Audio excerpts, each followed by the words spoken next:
নমস্কার দর্শক বন্ধু, আমি জ্যোতিষ সম্রাট শ্রী শক্তি দীর্ঘ 28 বছর জ্যোতিষ, সংখ্যাতত্ত্ব, হস্তরেখা, বাস্তু সংক্রান্ত বিষয় নিয়ে চর্চা করছি।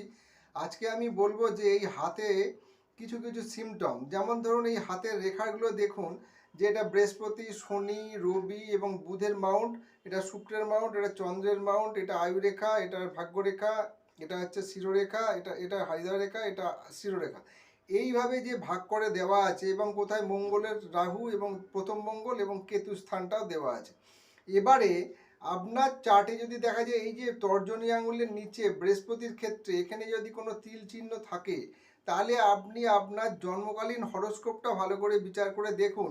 ওইখানেও হয়তো দেখা যাচ্ছে যে জন্ম চার্টেও বৃহস্পতি হয় নিচস্থ হয়ে আছে, বা বৃহস্পতি হয়তো অশুভ অবস্থায় বসে আছে, বা বৃহস্পতি কোনো পাপগ্রহ দৃষ্ট হয়ে বসে আছে।